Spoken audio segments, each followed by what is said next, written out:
Hi friends, ಎಲ್ರಿಗೂ ನಮಸ್ಕಾರ. ಇವತ್ತಿನ ಟಾಪಿಕ್ ಏನಂದ್ರೆ, ಈಗ ಬಿಡಾದಿಯಲ್ಲಿ ಹೊಸದಾಗಿ ಒಂದು ಟೌನ್ಶಿಪ್ ಮಾಡ್ತಿದಾರೆ ಅಂತ ಒಂದು ವಿಡಿಯೋ ಮಾಡಿಬಿಟ್ಟಿದೆ. ಅದರ ವಿವರಗಳನ್ನ ನಾನು ಇವಾಗ ನಮಗೆ ಹೇಳ್ತೀನಿ. ಅಂದ್ರೆ ಅಲ್ಲಿ ಟೌನ್ಶಿಪ್ ಅಲ್ಲಿ ಏನೇನು ಪ್ರಾಜೆಕ್ಟ್ ಕೈಗೊಂಡಿದ್ದಾರೆ, ಆಮೇಲೆ ಏನೇನು ಲಾಭಗಳಿದೆ, ಏನೇನು ನಷ್ಟಗಳಾಗುತ್ತೆ, ಆಮೇಲೆ ನಮ್ಮ ಅಲ್ಲಿರುವ ಜನಗಳಿಗೆ ಪರಿಹಾರ ಕೊಡ್ತಿದ್ದಾರೆ, ಎಲ್ಲ ನಿಮ್ಗೆ ಮಾಹಿತಿ ಕೊಡ್ತೀನಿ. ಇವಾಗ ಬನ್ನಿ, ಇವಾಗ ವಿಡಿಯೋ ಶುರು ಮಾಡೋಣ.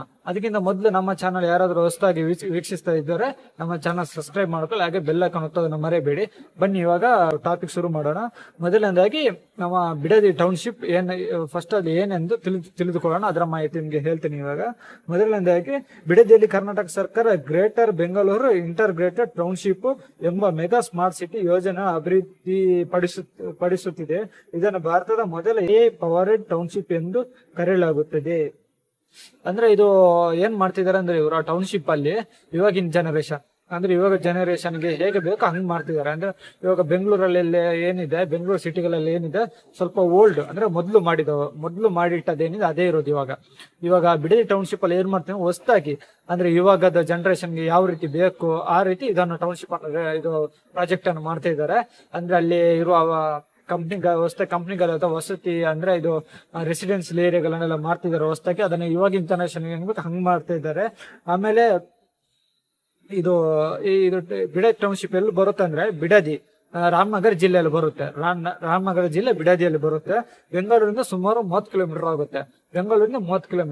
ಬೆಂಗಳೂರು ಬಿಟ್ಟು 30 ಕಿಲೋಮೀಟರ್ ಯಾಕೆ ಮಾಡ್ತಿದ್ದಾನೆ, ಬೆಂಗಳೂರು ಹತ್ರ ಮಾಡಿದ್ರೆ, ಯಾಕಂದ್ರೆ ಬೆಂಗಳೂರಿಂದ ಯಾಕೆ ದೂರ ಮಾಡ್ತಿದ್ದ ಅಂದ್ರೆ, ಹೊಸದಾಗಿ ಒಂದು ಟೌನ್ಶಿಪ್ ಯಾಕೆ ಮಾಡ್ತಿದಾರೆ ಅಂದ್ರೆ, ಈ ಬೆಂಗಳೂರಲ್ಲಿ ಟ್ರಾಫಿಕ್ ಗಳೆಲ್ಲ ಹೆಚ್ಚಾಗ್ತಿದೆ, ಹಂಗೆ ಜನಸಂಖ್ಯೆಗಳು ಜಾಸ್ತಿ ಆಗ್ತಿದೆ ಬೆಂಗಳೂರಲ್ಲಿ. ಅದಕ್ಕೋಸ್ಕರ ಇದನ್ನು ಹೊಸದಾಗಿ ಒಂದು ಟೌನ್ಶಿಪ್ ಮಾಡ್ತಿದ್ದಾರೆ. ಯಾಕಂದ್ರೆ ಇಲ್ಲಿ ಬೆಂಗಳೂರು ಟ್ರಾಫಿಕ್ ಎಲ್ಲ ತುಂಬಾ ಪ್ರಾಬ್ಲಮ್ ಆಗ್ತಿದೆ. ಅದಕ್ಕೋಸ್ಕರ ಈಗ ಹೊಸದಾಗಿ ಸಪರೇಟ್ ಆಗಿ ಒಂದು ಬೇರೆ ಟೌನ್ಶಿಪ್ ಮಾಡ್ತಿದ್ದಾರೆ. ಆಮೇಲೆ ಇದರ ವಿಸ್ತೀರ್ಣ ಅಂದ್ರೆ ಸುಮಾರು ಎಷ್ಟು ಇದು ಬರ್ಬೋದು ಅಂತಿಲ್ಲ ಅಂದಾಜು. ಅಂದ್ರೆ ಎಷ್ಟು ದೊಡ್ಡದಾಗಿ ಟೌನ್ಶಿಪ್ ಮಾಡ್ತಿದ್ದಾರೆ, 7,500 ಎಕರೆ. 7,500 ಎಕರೆಯಲ್ಲಿ ಇದು ಟೌನ್ಶಿಪ್ ಅನ್ನು ಮಾಡ್ತಿದ್ದಾರೆ. ಓಕೆನಾ. ಆಮೇಲೆ ಅಂದಾಜು ವೆಚ್ಚ ಅಂದ್ರೆ, ಇದಕ್ಕೆ ಈ ಟೌನ್ಶಿಪ್ ಅನ್ನು ಮಾಡಲು ಅಂದಾಜು ವೆಚ್ಚ ಮೊತ್ತ ಅಂದ್ರೆ 18,000 ಕೋಟಿ.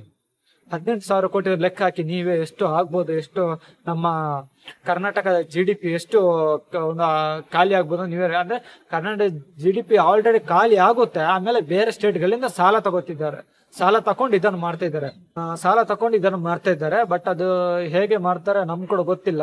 ಆಲ್ರೆಡಿ ಈಗ ನಾವು ಕಟ್ಟಿರೋ GST ಟ್ಯಾಕ್ಸ್ ಎಲ್ಲ ಅದಕ್ಕೆ ಹೋಗ್ಬಿಡುತ್ತೆ, ಆಲ್ಮೋಸ್ಟ್ ಎಲ್ಲ ವೇಸ್ಟ್ ಆಗ್ಬಿಡುತ್ತೆ. ಬಟ್ ಈ ಟೌನ್ಶಿಪ್ ಏನಿದೆ ಇವಾಗ ಮಾಡುವಂತ ಇದೇ ಅಲ್ಲ ಅದು. ಬಟ್ ಯಾಕೆ ಮಾಡ್ತಿದಾರೆ ಅಂತ ಗೊತ್ತಿಲ್ಲ. ಆಮೇಲೆ ಉದ್ದೇಶ ಏನಂದ್ರೆ, ಬೆಂಗಳೂರಿನ ಮೇಲಿರೋ ಒತ್ತಡ ಕಮ್ಮಿ ಮಾಡೋದು. ಒತ್ತಡ ಅಂದ್ರೆ ಅದೇ ಟ್ರಾಫಿಕ್, ಜನಸಂಖ್ಯೆ ಬೆಂಗಳೂರಿನಲ್ಲಿ ಇರೋದು ಕಮ್ಮಿ ಮಾಡೋದು. ಅದಕ್ಕೋಸ್ಕರ ಬೆಂಗಳೂರು ಹತ್ರನೇ ಟೌನ್ಶಿಪ್ ಪ್ರಾಜೆಕ್ಟ್ ಮಾಡ್ತಿದ್ದಾರೆ. ಆಮೇಲೆ ಯೋಜನೆಯಲ್ಲಿ ಏನು ಇರುತ್ತದೆ ಅಂದ್ರೆ, ಈ ಪ್ರಾಜೆಕ್ಟ್ ಅಲ್ಲಿ ಏನೇನು ಫೆಸಿಲಿಟೀಸ್ ಇರುತ್ತೆ ಅಂದ್ರೆ, ಮತ್ತೆ IT ಪಾರ್ಕ್ಗಳು. ಎ ಅಂದ್ರೆ ಆರ್ಟಿಫಿಷಿಯಲ್ ಇಂಟೆಲಿಜೆಂಟ್ ಇದೆಲ್ಲ, ಅಂದ್ರೆ ಬರುತ್ತೆ, ಅದರ ಬಗ್ಗೆ ಕಂಪ್ನಿಗಳು. ಆಮೇಲೆ ಅದರ ಬಗ್ಗೆ ಟೀಚಿಂಗ್ ಅಂದ್ರೆ ಸ್ಕೂಲ್ ಕಾಲೇಜ್ಗಳೆಲ್ಲ ಅದರ ಬಗ್ಗೆ ಅಂದ್ರೆ ಅದ್ರ ಬಗ್ಗೆ ಪ್ರಾಜೆಕ್ಟ್ ಬಗ್ಗೆ ಮಾಡ್ತಾರೆ. ಆಮೇಲೆ IT ಪಾರ್ಕ್ ಅಲ್ಲಿ ಹೊಸದಾಗಿ. ಆಮೇಲೆ ಸ್ಟಾರ್ಟ್ಅಪ್ ಹಬ್ಸ್ ಅಂದ್ರೆ ಹೊಸದಾಗಿ ಈ ಕಂಪ್ನಿಗಳು ಅಥವಾ ಬಿಸ್ನೆಸ್ ಇದ್ರದ್ದೇನಿದೆ ಅದನ್ನು ಈಗ ಹೊಸದಾಗಿ ಓಪನ್ ಮಾಡ್ತಾ ಇದ್ರೆ. ಆಮೇಲೆ ವಸತಿ ಪ್ರದೇಶಗಳು ಅಂದ್ರೆ ರೆಸಿಡೆನ್ಸಿಯಲ್ ಏರಿಯಾ. ಅದೇ ಇವಾಗ ಈ ರೆಂಟೆಡ್ ಹೌಸ್ ಅಪಾರ್ಟ್ಮೆಂಟ್ಸ್ ಏನಿದೆ ಅದೆಲ್ಲ ಹೊಸದಾಗಿ ಅಲ್ಲಿ ಕೂಡ ಮಾಡ್ತಾ ಇದ್ದಾರೆ. ಆಮೇಲೆ ಶಾಲೆ ಮತ್ತು ಕಾಲೇಜ್ಗಳು, ಈ ಸ್ಕೂಲ್ ಮತ್ತೆ ಕಾಲೇಜ್ಗಳು ಅಲ್ಲಿ ಸಪರೇಟ್ ಆಗಿ ಮಾಡ್ತಾರೆ. ಅಂದ್ರೆ 7,500 ಎಕರ್ಸ್ ಏನಿದೆ ಅದ್ರ ಅಂಡರ್ ಅಲ್ಲಿ ಶಾಲೆ ಮತ್ತು ಕಾಲೇಜ್ ಕೂಡ ಬರ್ತಾ ಇದೆ. ಆಮೇಲೆ ದೊಡ್ಡದಾದ ಉದ್ಯಾನವನಗಳು ಮತ್ತು ಹಸಿರು ಪ್ರದೇಶಗಳು ಅಂದ್ರೆ ಪಾರ್ಕ್, ಈ ಗ್ರೀನರಿ ಪಾರ್ಕ್ಗಳೆಲ್ಲ ಬರ್ತಾವ. ಈಗ ನಮ್ ನಾರ್ಮಲ್ ಪಾರ್ಕ್ ಹಂಗೆ ಒಂದು ಪಾರ್ಕ್ ಕೂಡ ಮಾಡ್ತಾ ಇದಾರೆ ಅಲ್ಲಿ. ಅದು ಪಾರ್ಕ್ ಏನಂದ್ರೆ 1000 ಎಕರೆಯಲ್ಲಿ ಪಾರ್ಕ್ ಮಾಡ್ತಿದ್ದಾರೆ. 1000 ಪಾರ್ಕಿ ಅಂತ 1000 ಎಕರೆ ಸಪರೇಟ್ ಆಗಿ ಇಟ್ಟಿದ್ದಾರೆ. ಆಮೇಲೆ ಶಾಪಿಂಗ್ ಮತ್ತು ಬಿಸ್ನೆಸ್ ಸೆಂಟರ್ಗಳು, ಈ ಶಾಪಿಂಗ್ ಮಾಲ್ ಅಥವಾ ಬಿಸ್ನೆಸ್ ಸೆಂಟರ್ಗಳನ್ನ ಎಲ್ಲ ಮಾಡ್ತಿದ್ದಾರೆ. ಬಿಸ್ನೆಸ್ ಸೆಂಟರ್ ಅಂದ್ರೆ ಇದೆ, ಈ ತರ ಶಾಪ್ಗಳು ಅಥವಾ ಅಂದ್ರೆ ಬಿಸ್ನೆಸ್ ಮಾಡುವಂತದ್ದು ಒಂದು ಫೆಸಿಲಿಟೀಸ್ ಮಾಡಿಕೊಡ್ತಾ ಇದ್ದಾರೆ. ಆಮೇಲೆ ಇದರಲ್ಲಿ ಬರೋ ಲಾಭಗಳು ಅಂದ್ರೆ, ಇಷ್ಟೆಲ್ಲ ಪ್ರಾಜೆಕ್ಟ್ ಮೇಲೆ ಒಂದು ಲಾಭಗಳು ಬೇಕಲ್ಲ. ಆ ಲಾಭಗಳು ಏನಿಲ್ಲ ಅಂದ್ರೆ, ಸಾವಿರಾರು ಉದ್ಯೋಗ. ಅಂದ್ರೆ ಈಗ ಅಲ್ಲಿ ಏನೇ ಇದು ಕಂಪ್ನೀಸ್ಗಳಾಗ್ಲಿ ಅಥವಾ ಯಾವುದೇ ಇದಾಗ್ಲಿ ಕೆಲವರಿಗೆ ಉದ್ಯೋಗಗಳು ಬರುತ್ತೆ. ಅಂದ್ರೆ ಉದ್ಯೋಗ ಅಂದ್ರೆ ಕೆಲಸಗಳು ಸಿಗುತ್ತೆ, ಅದಕ್ಕೋಸ್ಕರ. ಆಮೇಲೆ ಹೊಸ ಹೂಡಿಕೆಗಳು, ಹೊಸದಾಗಿ ಅಂದ್ರೆ ಈಗ ಕೆಲವರು ಬಿಸ್ನೆಸ್ ಎಲ್ಲ ಮಾಡೋರು ಇರ್ತಾರೆ, ಅವರು ಹೊಸದಾಗಿ ಕಂಪ್ನಿ ಮೇಲೆ ಹೂಡಿಕೆಗಳು ಮಾರ್ಕೆಟಿಂಗ್ ಮಾಡ್ಕೊತಾರೆ. ಆಮೇಲೆ ರಿಯಲ್ ಎಸ್ಟೇಟ್ ಅಭಿವೃದ್ಧಿ. ರಿಯಲ್ ಎಸ್ಟೇಟ್ ಅಂದ್ರೆ ಇದು ರಿಯಲ್ ಎಸ್ಟೇಟ್ ತುಂಬಾ ಲಾಭನ ಆಯ್ತಾ. ಯಾಕಂದ್ರೆ ಈಗ 7,500 ಎಕರೆಸ್ ಅಲ್ಲಿ ಯಾರೆಲ್ಲ ಪರ್ಚೇಸ್ ಮಾಡ್ತಾರೆ ಅವ್ರು ಇನ್ನು ಜಾಸ್ತಿ ಸೇಲ್ ಮಾಡ್ಬೋದು. ಯಾಕಂದ್ರೆ ಟೌನ್ಶಿಪ್ ಆಗಿದ್ರೆ ಅದು ಜಾಸ್ತಿ ಸೇಲ್ ಮಾಡ್ತಾರೆ. ಅದಕ್ಕೋಸ್ಕರ ರಿಯಲ್ ಎಸ್ಟೇಟ್ ಇದು ತುಂಬಾ ಲಾಭನ ಆಗುತ್ತೆ. ಆಮೇಲೆ ಬೆಂಗಳೂರು ಒತ್ತಡ, ಟ್ರಾಫಿಕ್ ಒತ್ತಡ ಕಮ್ಮಿ. ಅಂದ್ರೆ ಬೆಂಗಳೂರು ಸ್ವಲ್ಪ ಟ್ರಾಫಿಕ್ ಕಮ್ಮಿ ಆಗುತ್ತೆ. ಯಾಕಂದ್ರೆ ಈಗ ಇಲ್ಲಿಂದ ಕೆಂಗೇರಿ ಅಥವಾ ಬಿಡದಿಗೆ ಹೋಗೋರು ಕೂಡ, ಡ್ಯೂಟಿಗೆ ಹೋಗೋರು ಕೂಡ ಇದ್ದಾರೆ ಇಲ್ಲಿಂದ.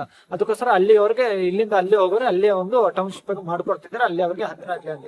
ಯಾಕಂದ್ರೆ ಅವ್ರು ಇಲ್ಲಿಂದ ಅಪ್ ಅಂಡ್ ಡೌನ್ ಮಾಡುವಾಗ ಗಾಡಿಲಿ ಹೋಗ್ತಾರೆ ಅಥವಾ ಕ್ಯಾಬ್ ಅಲ್ಲಿ ಹೋಗ್ತಾರೆ, ಆವಾಗ ಟ್ರಾಫಿಕ್ ಸ್ವಲ್ಪ ಜಾಸ್ತಿ ಇರುತ್ತೆ. ಅದಕ್ಕೋಸ್ಕರ ಇದು ಕಮ್ಮಿ ಆಗಲೋಸ್ಕರ ಅದಕ್ಕೆ ಮಾಡ್ತಿದ್ದಾರೆ. ಆಮೇಲೆ ಇದರಲ್ಲಿ ಆಗುವ ಲಾಭಗಳು ಅಂದ್ರೆ ನಮ್ಮ ಸರ್ಕಾರಕ್ಕೆ ಏನು ಲಾಭ ಅಂದ್ರೆ ಇದರಲ್ಲಿ ಮೊದಲನೇದಾಗಿ ಈಗ ಟೌನ್ಶಿಪ್ ಏನಿದೆ ಸರ್ಕಾರದ ಅಡಿಯಲ್ಲಿ ಬರುತ್ತೆ.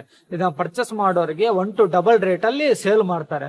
ಇವಾಗ ಒಂದು ಸೈಟ್, ಇವರೊಂದು ಸೈಟ್ ಒಂದು 1 lakh, ಒಂದು 1 cents 1 lakh ಇದೆ ಅಂತ ಅನ್ಕೊಳ್ಳಿ.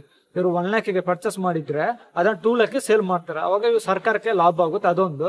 ಆಮೇಲೆ ಬೆಂಗಳೂರು ಟ್ರಾಫಿಕ್ ಕಮ್ಮಿ ಆಗುತ್ತೆ. ಆಮೇಲೆ ಬೆಂಗಳೂರಿನ ಜನಗಳು ಖಾಲಿ ಆಗ್ತಾರೆ, ಅಂದ್ರೆ ಆ ಕಡೆ ಹೋಗ್ತಾರೆ, ಅದೊಂದು.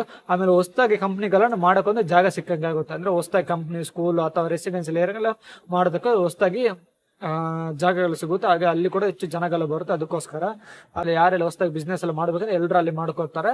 ಓಕೆ. ಆಮೇಲೆ ಹೊಸದಾಗಿ ಇನ್ನೂ ಸ್ವಲ್ಪ ಲಾಭಗಳಿದೆಯಲ್ಲ ಗೌರ್ಮೆಂಟ್ಸ್ಗೆ. ಆಮೇಲೆ ಟ್ಯಾಕ್ಸ್ ಗಳೆಲ್ಲ ಬರುತ್ತೆ, ಯಾವ್ದೋ ಕಂಪ್ನಿಗಳೆಲ್ಲ ಹೊಸದಾಗಿ ಬಂದ್ರೆ GST ಬರುತ್ತೆ, ಟ್ಯಾಕ್ಸ್ ಗಳೆಲ್ಲ ಸಿಗುತ್ತೆ ಅವರಿಗೆ. ಆಮೇಲೆ ಅಲ್ಲಿ ಹತ್ರನೇ ರೈಲ್ವೆ ಟ್ರಾನ್ಸ್ಪೋರ್ಟ್, ಆಮೇಲೆ ಹೈವೇ ಇರೋದ್ರಿಂದ ಇನ್ನೂ ತುಂಬಾ ಈಸಿ ಆಗುತ್ತೆ. ಯಾಕಂದ್ರೆ ಹೋಗಕ್ಕೆ ಬರಕ್ಕೆಲ್ಲ ಈಸಿ ಆಗುತ್ತೆ. ಅಂದ್ರೆ ಬಿಡದಿಗೆ ಮೈಸೂರು ಎಕ್ಸ್ಪ್ರೆಸ್ ವೇ ಹತ್ರ ಆಗುತ್ತೆ. ಆಮೇಲೆ ಅಲ್ಲೇ ಕೂಡ ರೈಲ್ವೆ ಟ್ರಾನ್ಸ್ಪೋರ್ಟ್ ಕೂಡ ಹತ್ರನೇ ಇದೆ, ಅಂದ್ರೆ ಬಿಡದಿಯಲ್ಲೇ ಬರುತ್ತೆ ಎರಡು ಕೂಡ. ಓಕೆ, ಇನ್ನೂ ಹತ್ರ ಆಗುತ್ತೆ. ಆಮೇಲೆ NH ಹೈವೇ ಬರುತ್ತೆ, ನ್ಯಾಷನಲ್ ಹೈವೇ ಕೂಡ ಬರುತ್ತೆ. ಆಮೇಲೆ NH ನೈಸ್ ರೋಡ್ ಅದು ಒಟ್ಟಿಗೆ ಬರುತ್ತೆ, ಅವ್ರದ್ದು ಕೂಡ ಇದೆ. ರೈತ ಬಂದವ್ರೆ ಇದ್ರ ಬಗ್ಗೆ ತುಂಬಾ ಹೋರಾಟ ಮಾಡ್ತಿದ್ದಾರೆ. ಯಾಕಂದ್ರೆ ನಮ್ಮ ಜಮೀನುಗಳನ್ನ ನೀವು ಟೌನ್ಶಿಪ್ಗೆ ಕೊಡಲ್ಲ, ಯಾಕಂದ್ರೆ ಇದರಿಂದ ತುಂಬಾ ಅಡ್ಡ ಪರಿಣಾಮ ಆಗಲಿದೆ. ಯಾಕಂದ್ರೆ ಒಬ್ಬ ಮನುಷ್ಯ ಜೀವನ ಪೂರ್ತಿ ಅಲ್ಲಿ ದುಡ್ದದ್ದು, ಅವ್ನು ಮಾಡಿದ ಜಮೀನಿನಲ್ಲಿ ಏನೆಲ್ಲ ದುಡ್ಡು ಅದೆಲ್ಲ ಹೋಗ್ಬಿಡುತ್ತೆ. ಅದೊಂದು ರೈತರಿಗೆ ಬೇಜಾರು. ಆಮೇಲೆ ಮಾಡಿರೋ ಮನೆಗಳು ಎಲ್ಲ ಹೋಗ್ಬಿಡುತ್ತೆ. ಈ ರೈತ ಬಾಂಧವರು ಅಥವಾ ಯಾರೇ ಇರ್ಲಿ, ಜನಗಳಿರ್ಲಿ, ಎಲ್ಲರೂ ಇದ್ರೆ ಅವ್ರದ್ದು ಎಲ್ಲ ಇದು ಜಮೀನುಗಳೆಲ್ಲ ಹೋಗ್ಬಿಡುತ್ತೆ. ಆಮೇಲೆ ಸ್ಕೂಲು, ಈಗ ಒಂದು ಮಕ್ಳೆಲ್ಲ ಸ್ಕೂಲ್ಗೆ ಹಾಕಿರ್ತಾರೆ, ಆಯ್ತಾ. ಈಗ ಮಕ್ಳೆಲ್ಲ ಸ್ಕೂಲ್ಗೆ ಹೋಗ್ತಿದ್ದಾರೆ, ಒಂದು ಅರ್ಧ ಕಲ್ತಿರ್ತಾರೆ. ಇವಾಗ ನೀವು ಸಡನ್ಲಿ ಹೋಗಿ ಇಲ್ಲಿ ಖಾಲಿ ಮಾಡಿ, ಇಲ್ಲಿ ಟೌನ್ಶಿಪ್ ಮಾಡ್ತೀವಿ ಅಂತ ಹೇಳಿದ್ರೆ ಅವ್ರು ಕೂಡ ಖಾಲಿ ಮಾಡಕ್ ಆಗಲ್ಲ. ಯಾಕಂದ್ರೆ ಮಕ್ಳನ್ನ ಅರ್ಧದಿಂದ ಸ್ಕೂಲ್ ಬಿಡಿಸಬೇಕಾಗುತ್ತೆ, ಅಲ್ಲಿ ಮಕ್ಳ ಎಜುಕೇಶನ್ ಸ್ಟಾಪ್ ಆಗುತ್ತೆ. ಓಕೆನಾ. ಈಗ ಅವರು ಎಜುಕೇಶನ್ ಸ್ಟಾಪ್ ಆಗುತ್ತೆ. ಈಗ ಸಡನ್ಲಿ ಅವ್ರು ಬೇರೆ ಕಡೆ ಹೋಗಿ ಬೇರೆ ಸ್ಕೂಲ್ಗೆ ಹಾಕಿದ್ರೆ ಅದು ಕೂಡ ಕಷ್ಟ ಆಗುತ್ತೆ ಅವ್ರಿಗೆ, ಬೇರೆ ಜಾಗ ಸೈಟ್ ಸಿಗಲ್ಲ ಅವ್ರಿಗೆ. ಆಮೇಲೆ ಸ್ಕೂಲ್ಗಳು ದೂರ ಇರುತ್ತೆ, ಅದೇ ಪ್ರಾಬ್ಲಮ್ ಆಗುತ್ತೆ. ಆಮೇಲೆ ಅವರು ಬೆಳೆದಿರುವ ಕೃಷಿಗಳು ಅಂದ್ರೆ ಈಗ ಬಿಡದಲ್ಲಿ ಫುಲ್ಲು ಕೃಷಿ ಆಯ್ತು. ನಾನು ಕೂಡ ಅಲ್ಲೂ ಇದ್ದೆ, ಅಲ್ಲಿ ಮೊದಲು ಬಿಡದಲ್ಲಿದ್ದೆ. ಬಟ್ ಅಲ್ಲಿ ನನ್ಗೆ ಇರೋ ಕೂಡ ಚೆನ್ನಾಗಿ ಆಗ್ತಿತ್ತು. ಯಾಕಂದ್ರೆ ಅಲ್ಲಿರುವ ಕೃಷಿಗಳು ಎಲ್ಲ ಫುಲ್ ಗ್ರೀನರಿ ಆಗಿತ್ತು. ಇವಾಗೆಲ್ಲ ಅದೆಲ್ಲ ಹೋಗುತ್ತೆ ಇವಾಗ ಸದ್ಯದಲ್ಲಿ. ಅದೆಲ್ಲ ಸ್ವಲ್ಪ ಚೆನ್ನಾಗಿದೆ, ಕೃಷಿಗಳು ಹೋಗುತ್ತೆ, ಪರಿಸರ ಎಲ್ಲ ಹಾಳಾಗುತ್ತೆ. ಆಮೇಲೆ ಪ್ರಾಣಿ ಸಂಕುಲ ನಾಶ ಆಗುತ್ತೆ, ಇದೆಲ್ಲ ಪ್ರಾಬ್ಲಮ್ಸ್ ಆಗುತ್ತೆ. ಆಮೇಲೆ ಏನಾಗುತ್ತೆ ಅಂದ್ರೆ ಅಲ್ಲಿ ಫಲವತ್ತಾದ ಕೃಷಿಗಳಿತ್ತು, ಫಲವತ್ತಾದ ಮಣ್ಣುಗಳು ಎಲ್ಲ ಹಾಳಾಗ್ಬಿಡುತ್ತೆ. ಬರೀ ಸಿಮೆಂಟ್ಗಳು ತುಂಬ್ಕೊಂಡ್ ಬಿಡುತ್ತೆ. ಅಲ್ಲಿ ಈಗ ಫ್ರೆಶ್ ಏರ್ ಎಲ್ಲ ಸಿಕ್ತಿತ್ತು, ಇವಾಗ ಅದಿನ್ನು ಅಲ್ಲಿ ಹೋದ್ರೆ ಏನಾಗಲ್ಲ, ಬೆಂಗಳೂರು ತರನ ಕೊಚ್ಚಾಗ್ಬಿಡುತ್ತೆ. ಅದು ಕೂಡ ಅದೊಂದು ಪ್ರಾಬ್ಲಮ್ ಆಗುತ್ತೆ. ಇದೆಲ್ಲ ಮುಂದಿಡ್ಕೊಂಡು ಇವಾಗ ನಮ್ಮ ರೈತ ಬಾಂಧವರು ಇದ್ರ ಬಗ್ಗೆ ಹೋರಾಟ ಮಾಡ್ತಿದ್ದಾರೆ. ಇದಕ್ಕೆ ನಿಖಿಲ್ ಕುಮಾರಸ್ವಾಮಿ ಅವರು ಕೂಡ ಈ ಹೋರಾಟಕ್ಕೆ ಕರೆಯನ್ನು ಕೊಟ್ಟಿದ್ದಾರೆ. ಹಾಗೆ ನಮ್ಮ ಯತ್ನಾಳ್ ಪಾಟೀಲ್ ಸರ್ ಅವರು ಕೂಡ ಇದರ ಬಗ್ಗೆ ಮಾತಾಡಿದ್ದಾರೆ. ಕೆಲವು ನ್ಯೂಸ್ ರಿಪೋರ್ಟರ್ಸ್ ಎಲ್ಲ ಹೋಗಿ ಚೆಕ್ ಮಾಡಿದ್ದಾರೆ. ಯಾಕಂದ್ರೆ ನಮ್ಮ DK ಶಿವಕುಮಾರ್ ಸರ್ ಅವರು ಏನು ಹೇಳಿದಾರೆ ಅಂದ್ರೆ 80% ವರೆಗೂ 80% ಅಂದ್ರೆ ಫಾರ್ಮರ್ಸ್ ಏನಿದ್ದಾರೆ ಇದಕ್ಕೆ ಇದು ಒಪ್ಪಿಗೆ ಕೊಟ್ಟಿದ್ದಾರೆ ಅಂತ ಹೇಳ್ತಾರೆ. ಬಟ್ 80% ಅಲ್ಲ, 10% ಕೊಟ್ಟೇ ಇಲ್ಲ ಇನ್ನ. ಆದ್ರೂ ಇವರು ಹೇಳ್ತಿದ್ದಾರೆ. ಇವ್ರು ಏನು ಹೇಳ್ತಾರೆ ಅಂದ್ರೆ, ಶಿವಕುಮಾರ್ ಸರ್ ಅವ್ರು ಏನೇ ಹೇಳ್ತಾರೆ ಅಂದ್ರೆ, ನಮ್ಮ ಕರ್ನಾಟಕ CM ನೂತನವಾಗಿ ಆಯೋಜನೆಗೊಂಡಿದ್ದಾರೆ. ಇವ್ರು ಏನು ಹೇಳ್ತಿದ್ದಾರೆ ಅಂದ್ರೆ, ಅಲ್ಲಿ ಕೃಷಿ ಭೂಮಿ ಇಲ್ಲ ಅಂತ. ಬಟ್ ಅಲ್ಲಿ ಕೆಲವು ವಿಡಿಯೋ ನೋಡಿದಾಗ ಎಂತ ಗ್ರೀನರ್ ಇದೆ ಅಂದ್ರೆ ಎಲ್ಲ ಫುಲ್ಲು ಕೃಷಿ, ಈ ತೆಂಗಿನ ಮರ, ಜೋಳ ಇದೆಲ್ಲ ಅದೇ ಹಾಕಿರೋದಾಯ್ತಾ. ಅಲ್ಲಿ ಹೈಯೆಸ್ಟ್ ಆಗಿದೆ. ಇದನ್ನೆಲ್ಲ ವಿಡಿಯೋ ಮಾಡಿ ಹಾಕ್ತಿದ್ದಾರೆ. ಅದಕ್ಕೋಸ್ಕರ ಮತ್ತೆ ಬಿಡದಲ್ಲಿ ಇವರು ರೈತ ಬಂದರು ಕೂಡ ಇದು ಹೋರಾಟಕ್ಕೆ ಇಲ್ದಿದ್ದಾರೆ. ಯಾಕಂದ್ರೆ ನಿಮ್ಗೆ ನಾವು ಬಿಡದಿಯಲ್ಲಿ ಕೊಡಲ್ಲ, ಯಾವುದೇ ಇದು ಸೈಟ್ಗಳನ್ನು ಕೊಡಲ್ಲ. ಯಾಕಂದ್ರೆ ನಿಮ್ಗೆ ಕನಕಪುರಗಳಿದೆ, ಕನಕಪುರದಲ್ಲೇ ಮಾಡ್ಕೊಳ್ಳಿ. ಆಮೇಲೆ ಇದ್ರ ಬಗ್ಗೆ ಉತ್ತರ ಕರ್ನಾಟಕದವರು ಕೂಡ ಧ್ವನಿ ಎತ್ತಿದೆ. ಉತ್ತರ ಕರ್ನಾಟಕದವ್ರು ಯಾಕೆ ಧ್ವನಿ ಎತ್ತಿದ್ರು ಅಂದ್ರೆ, ಇವಾಗ ಉತ್ತರ ಕರ್ನಾಟಕದ ಯಾವುದೇ ಕೆಲಸ ಮಾಡ್ಬೇಕಂದ್ರೆ ದಕ್ಷಿಣ ಕರ್ನಾಟಕ ಬರ್ಬೇಕಂದ್ರೆ ಬೆಂಗಳೂರು ಆತರ ಬರ್ಬೇಕು. ಓಕೆನಾ. ಅವ್ರಿಗೆ ಯಾಕಂದ್ರೆ ಬೆಂಗಳೂರು ಬರುವುದು ತುಂಬಾ ಕಷ್ಟ. ಯಾಕಂದ್ರೆ ಲಾಂಗ್ ಜರ್ನಿ ಫುಲ್ ಇದು. ಇವಾಗ ನೀವೇನು ದಕ್ಷಿಣ ಕನ್ನಡ, ಯಾಕಂದ್ರೆ ಏನೋ ಪ್ರಾಜೆಕ್ಟ್ ಇದ್ರೆ ಇವ್ರು ದಕ್ಷಿಣ ಕರ್ನಾಟಕದಲ್ಲೇ ಮಾಡ್ತಾ ಇದಾರೆ. ಅಂದ್ರೆ ಈ ಬೆಂಗಳೂರು ಆತರ ಏನಿದೆ ರೂಲರ್ಸ್ ಅದ್ರಲ್ಲೇ ಮಾಡ್ತಾರೆ, ಬಿಗ್ ಸಿಟಿಯಲ್ಲಿ. ಈ ಉತ್ತರ ಕರ್ನಾಟಕದವ್ರಿಗೆ ಏನು ಫೆಸಿಲಿಟೀಸ್ ಕೊಡ್ತಾ ಇಲ್ಲ. ಅದಕ್ಕೋಸ್ಕರ ಇದ್ರ ಬಗ್ಗೆ ನಮ್ಮ ಉತ್ತರ ಕರ್ನಾಟಕ ದನಿ ಇರ್ತಿದ್ದಾರೆ. ಯಾಕಂದ್ರೆ ನಮ್ ಕೂಡ ಫೆಸಿಲಿಟಿ ಮಾಡ್ಕೊಡಿ, ನಮ್ ಕಡೆ ಮಾಡಿ ನಮ್ ಕಡೆ ಈ IT ಕಂಪ್ನಿಗಳು ಅಥವಾ ಯಾವುದೇ ಕಂಪ್ನಿಗಳು ಏನೇ ಇದ್ರು ನಮ್ ಕಡೆ ಕೂಡ ಮಾಡಿಕೊಡಿ ಅದ್ರ ಬಗ್ಗೆ ಧ್ವನಿ ಎತ್ತುತ್ತಿದ್ದಾರೆ. ಯಾಕಂದ್ರೆ ಅವ್ರು ಕೂಡ ತುಂಬಾ ಕಷ್ಟ ಆಗುತ್ತೆ ಈ ಕಡೆ ಬರೋದು ಹೋಗೋದು, ಅಲ್ಲಿ ಊರ್ ಬಿಟ್ಟಲ್ಲಿ ಈ ಕಡೆ ಬಂದಿರ್ತಾರೆ. ಯಾಕಂದ್ರೆ ಅವ್ರು ಕೂಡ ಆ ಕಡೆ ಮಾಡಿದ್ರೆ ಅವ್ರಿಗೆ ಸ್ವಲ್ಪ ಈಸಿ ಆಗುತ್ತೆ, ಅಲ್ಲೇ ಹೋಗಿ ಬರೋದು ಕೆಲ್ಸಕ್ಕೆಲ್ಲ ಡ್ಯೂಟಿಗೆಲ್ಲ ಈಸಿ ಆಗುತ್ತೆ. ಆಮೇಲೆ ಇದು ನಮ್ಮ ಕರ್ನಾಟಕ ಸರ್ಕಾರ ಆ ಕಡೆ ಉತ್ತರ ಕರ್ನಾಟಕದಲ್ಲಿ ಯಾಕೆ ಮಾಡಲ್ಲ ಅಂದ್ರೆ ಅಲ್ಲಿ ನೀರಿನ ಫೆಸಿಲಿಟಿಗಳು ತುಂಬಾ ಕಮ್ಮಿ ಇದೆ ಆಯ್ತಾ. ನೀರಿನ ಫೆಸಿಲಿಟಿಗಳು ಯಾಕಂದ್ರೆ ಯಾವ್ದೇ ಕಾರ್ಖಾನೆ ಇದೆ ಅಥವಾ ಯಾವ್ದೇ ಕಂಪ್ನಿಗಳು ಮಾಡಿ ಮೈನ್ ಆಗ್ಬೇಕಾದ್ರೆ ವಾಟರ್, ಇಲ್ಲಿ ವಾಟರ್ ಫೆಸಿಲಿಟೀಸ್ ಕಮ್ಮಿ ಇದೆ. ಅದಕ್ಕೋಸ್ಕರ ಆ ಕಡೆ ಯಾವುದೇ ಯೋಜನೆ ಕೈಗೊಳ್ತಾ ಇಲ್ಲ.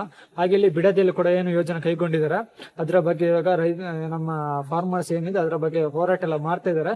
ಬಟ್ ಇದು ಹೋಗಿ ಎಲ್ಲೋ ನಿಲ್ಲುತ್ತೆ ಅಂತ ಗೊತ್ತಿಲ್ಲ. ಬಟ್ ಇದ್ರ ಬಗ್ಗೆ ನಮ್ಮ DK ಶಿವಕುಮಾರ್ ಸರ್ ಅವರು ಇದ್ರ ಬಗ್ಗೆ ಬಿಡುವ ಮಾತಿಲ್ಲ ಅಂತ ಹೇಳ್ತಿದ್ದಾರೆ. ಅದರಲ್ಲಿ ಏನ್ ಟೌನ್ಶಿಪ್ ಏನಿದೆ ಅದನ್ನ ಮಾಡ್ಲೇಬೇಕಂತ ಕುಂತಿದ್ದಾರೆ. ಬಟ್ ಇದು ಮಾಡೋದಾದ್ರಪ್ಪ DK ಶಿವಕುಮಾರ್ ಅವರ ಊರಲ್ಲೇ ಮಾಡ್ಬೋದು, ಕನಕ್ಪುರ ಏನಿದೆ ಅಲ್ಲೇ ಮಾಡ್ಬೋದು. ಬಟ್ ಇವರಿಗೆ ಬಿಡದಿಯಲ್ಲಿ ಹಾಕ್ಬೇಕಿಂತಲೇ ಇದು ನಮ್ಮ ರೈತ ಬಾಂಧವರು ಇದರ ಬಗ್ಗೆ ಪ್ರಶ್ನೆ ಕೇಳ್ತಿದ್ದಾರೆ. ಓಕೆ, ಇಷ್ಟು ನಮ್ಮ ಬಿಡದಿ ಟೌನ್ಶಿಪ್ ಬಗ್ಗೆ ಇವತ್ತಿನ ಮಾಹಿತಿ ಆಗಿತ್ತು. ಬನ್ನಿ ನೆಕ್ಸ್ಟ್ ವಿಡಿಯೋದಲ್ಲಿ ಏನಾದ್ರು ಅಪ್ಡೇಟ್ ಸಿಕ್ಕರೆ ನಿಮ್ಗೆ ಅಪ್ಡೇಟ್ ತಿಳಿಸ್ತೀನಿ. ಹಾಗೆ ನಮ್ಮ ಚಾನಲ್ ಹೊಸದಾಗಿ ಯಾರಾದ್ರೂ ನೋಡ್ತಾ ಇದ್ರೆ ನಮ್ಮ ಚಾನಲ್ ಸಬ್ಸ್ಕ್ರೈಬ್ ಮಾಡ್ಕೊಳ್ಳಿ. ಹಾಗೆ ಬೆಲ್ ಐಕಾನ್ ಒತ್ತೋದು ಮರೆಯಬೇಡಿ. ಆದಷ್ಟು ವಿಡಿಯೋನ ಶೇರ್ ಮಾಡ್ಕೊಳ್ಳಿ. ಓಕೆ, ಬಾಯ್.